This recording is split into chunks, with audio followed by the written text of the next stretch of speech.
อ่อนกันไม่โตไม่คิงเอาเข้มแหลมเรียบเรียงงามกุศลกุปากุกกุกนเฮาย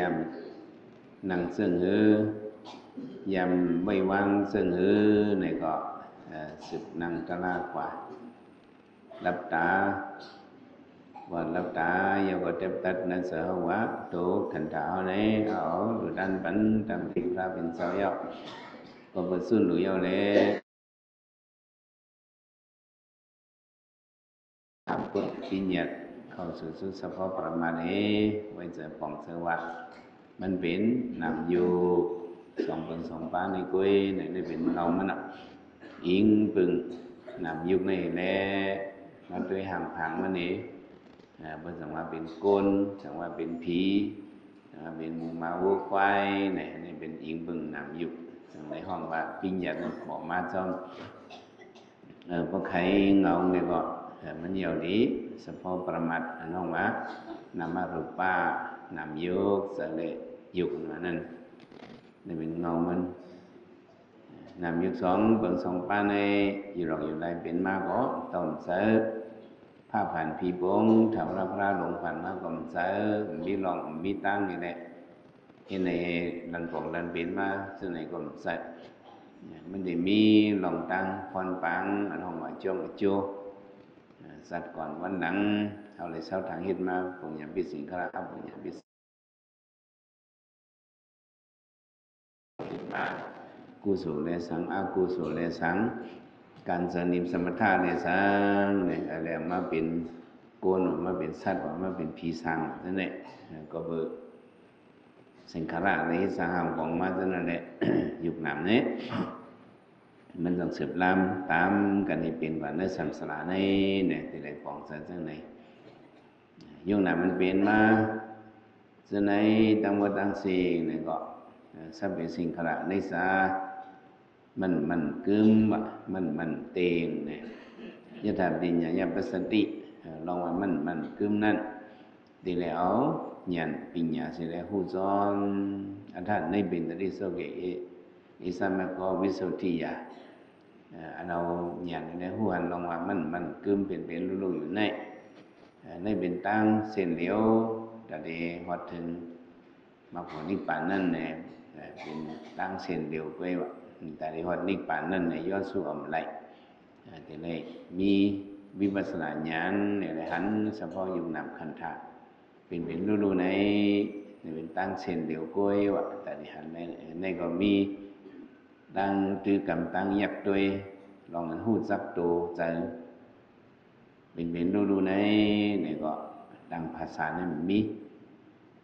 ไม่มีดิพุทธภาษาอันเดียวก้อยนอกพระเป็นเสาเป็นพระมาเลยลองยักกันตะลาเนี่ยจังที่อ่อนกันหูมาย้อนเพราะฉะนั้นสุขว่าในมาเกิดพบทบญาศาสนาและมังญาบอลีเมลีและมังญาขอสั่งสอนอ่อนลีพระเป็นเจ้าเนี่ยเขาได้เป็นโกนมามันมีกาขันเห็นน้ำสื่อมันอ่ะสัตมาสวรรค์นำเขาเลยมาถ่อมยินตราสฟูรีเขาเนี่ยนี่ก็เป็นมันกราดีลงห้างเปิงหนึ่งเขาเลยถ่อมแล้วก็เขาเลยมีสุดามิยาญาณเขาเลยมีญาณตั้งหูอันถ่อมไปแล้วหูเอาตัวลีกตัวไล่แล้วหูเอาตั้งหูนั่นแต่เลยมาดีอันตัวเอาเลยอันถ่อมเอาอันตั้งสุดามิยาญาณโอ้จะนั่นมาย่อเอามาถ่อมย่อขึ้นมาคุกคนโดยขึ้นอ๋อจะได้เนาะเป็นเฉพาะยุคหนักด้วยที่ในเนี่ยขึ้นว่าป๋องใส่ว่นในป๋องใส่ซ้อมเนี่ยเป็นสิ่งธรรมญาณยันซึ่งหนังว่าเพียงหนังพระเป็นเจ้าพ่อมาเป็นนิสัยทุกขอนัตตาอสุภะมานั่นเอาขึ้นมาพึกเพดด้วยหยาดเอาอยากด้วยสปอตรามันเนี่ยอันในห้องว่าภาวนามยญาณเนี่ยพระเป็นเจ้าพ่อเล็กขนาดสามป้าก็ฮอบางทีมันตั้งเล็กขนาดสี่ป้าของพระเป็นเจ้าพ่อเล็กขนาดสี่ป้าในเป็นอะไรหลายนิสะ ทุกขะอนัตตะอสุภะเนี่ยho ba อสุภะเนี่ยก็สังเกตho อสุภะเนี่ยคนเราอัตตสมัมปิยนัตถิคนเราเนี่ยหักโตผ่าโตมันหักว่าโตเปิ้นให้ก่อนเลยก็บ่หัน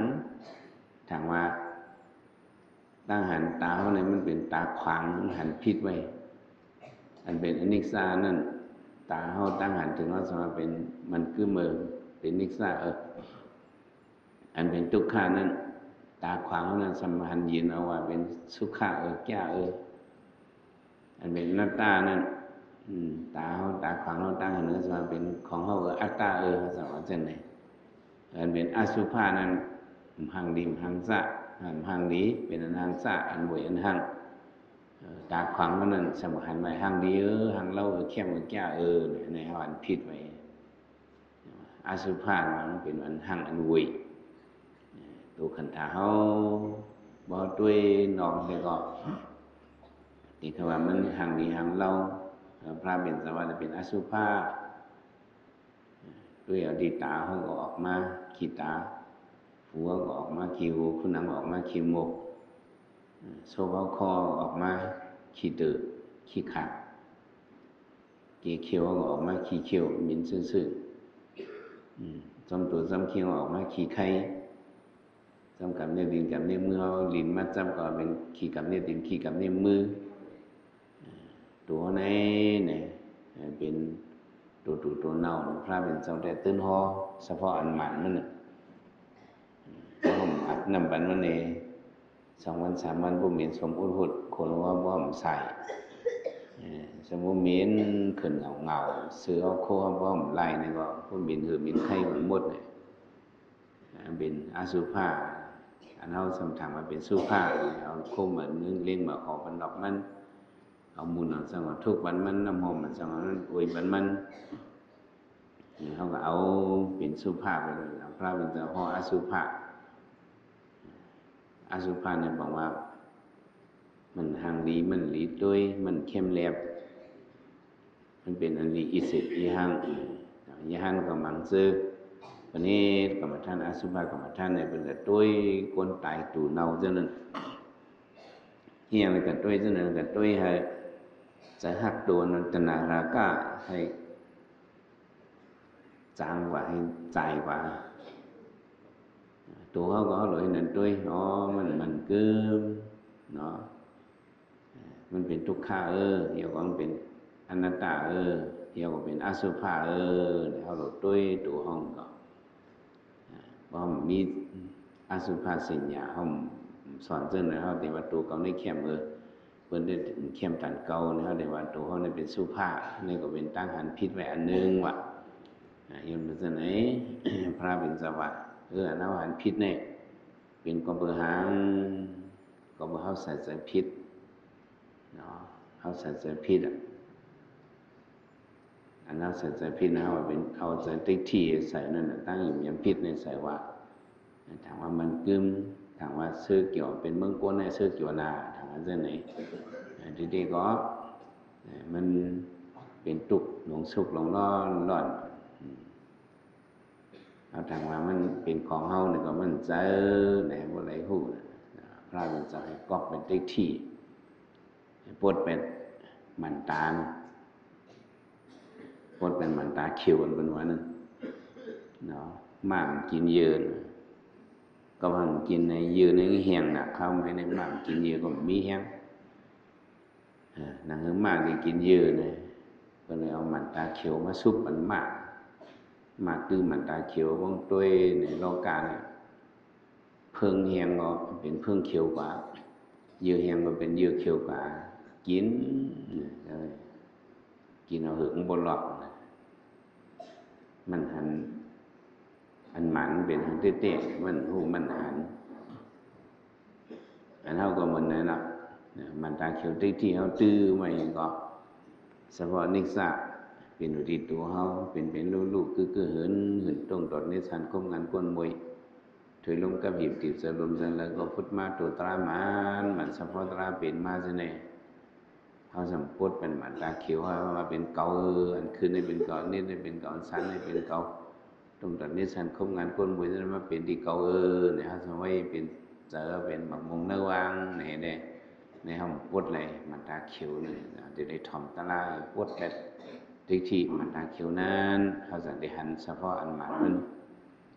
ย้อนนั่นแหละมานั่งนิ่มตัวนิ่มเจอน้อยเปิ้ลตัวเนี่ยhọ ta nhàn để tôi giờ ông mình ta khiếu tươi xu về tôi mình tự có cái gì tôi ta laเป็นรูเตในเนาะมันคืมเตไว้ไม่ในกองเสือไม่โยนั่นอันไม่นั่นก็มีอันนิดอันสันอันไตอัน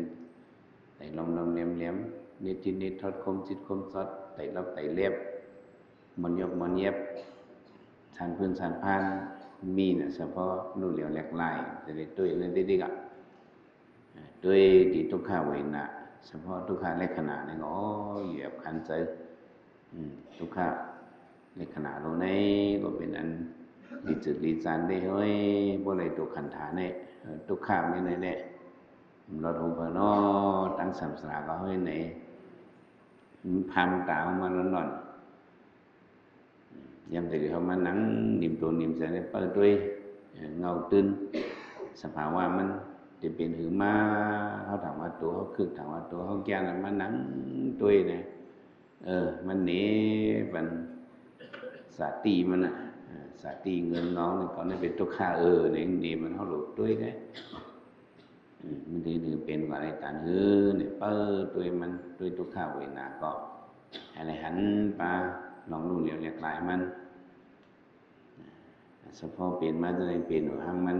รู้ว่าหางมันถัดลิ้นน้ำไผ่ลมหางมันรู้เหลียวแตกใหญ่หางมันสันพินสันพอนเน็ตที่เน็ตทอดเปลี่ยนหางกล้วยมันรู้หางกล้วยมันเอาว่า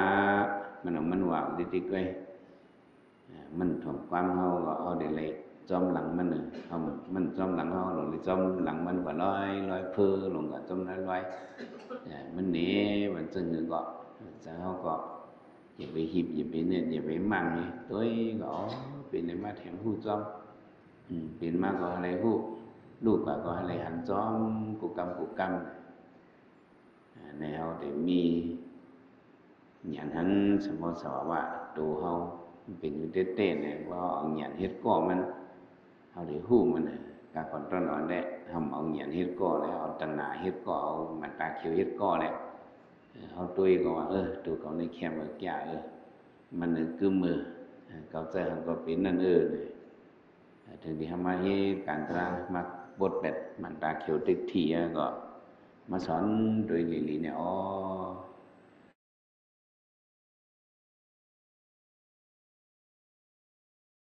มันเปลี่ยนของมันเป็นเฉพาะอนัตตาเขาถามว่ามันคือมันแคมมันทางดีแล้วนั่นก็มาด้วยถอดด้วยเตะก็เป็นอันตัวอันเนาอันทางอันเวทห้อยบ้องใจและขนาดสีป้าเพราะในยักษ์ตะลากว่าเนี่ยก็เขาพิษเส้นตาสายตังมันเนาะอย่างนั้นเกี่ยวเขาสติเยอะใส่ใจแหละอ่อนกันสืบยับการตราสืบพันธุ์มันกว่าแทนเสียกัน